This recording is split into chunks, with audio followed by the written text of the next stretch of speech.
Nicodemus is one of those intriguing figures in the Bible who appears briefly but leaves a lasting impact. He was a Pharisee, a member of the Jewish ruling council, who came to Jesus by night to seek the truth about God's kingdom. His journey with Jesus reveals key insights about faith, the necessity of spiritual rebirth, and the power of God's love for the world. Who was Nicodemus? Nicodemus was a Pharisee, a group known for their strict adherence to the Jewish law.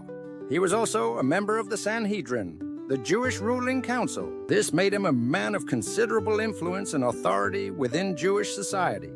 Despite his position, Nicodemus had a genuine curiosity about Jesus and his teachings. What did Nicodemus seek?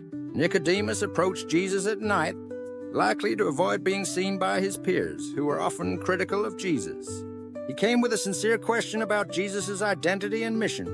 "Rabbi, we know that thou art a teacher come from God, for no man can do these miracles that thou doest, except God be with him." John 3:2. Nicodemus was seeking to understand who Jesus was and what his miracles signified. Why did Nicodemus come to Jesus? Nicodemus came to Jesus because he recognized something different about him. The miracles Jesus performed were a sign that God was with him.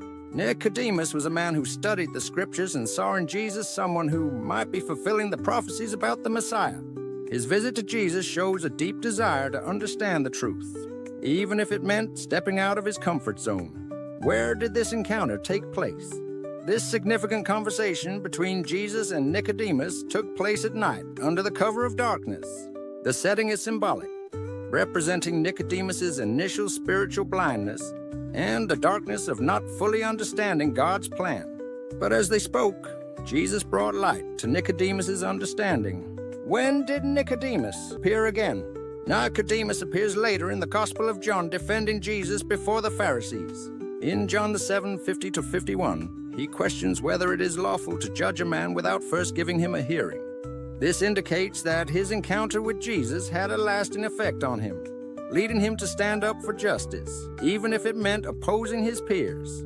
Nicodemus reappears a third time after the crucifixion of Jesus, boldly assists Joseph of Arimathea in preparing Jesus' body for burial, bringing a mixture of myrrh and aloes, about 75 pounds in weight.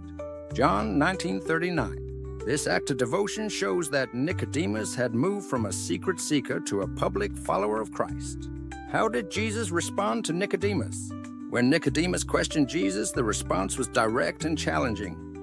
"Except a man be born again, he cannot see the kingdom of God." John 3:3. Jesus explained that this new birth was not physical but spiritual, a birth of water and of the Spirit. John 3:5. This teaching confused Nicodemus, who asked, "How can these things be?" Jesus gently rebuked him for not understanding, despite his knowledge of the Scriptures, and then revealed the most profound truth. "For God so loved the world that he gave his only begotten Son, that whosoever believeth in him should not perish but have everlasting life." John 3:16. Why is Nicodemus' story important? Nicodemus' story is important because it shows the transformation of a man who went from secret curiosity to bold faith. His journey mirrors the spiritual journey of many people who start in darkness, seeking the light of truth, and eventually find it in Jesus.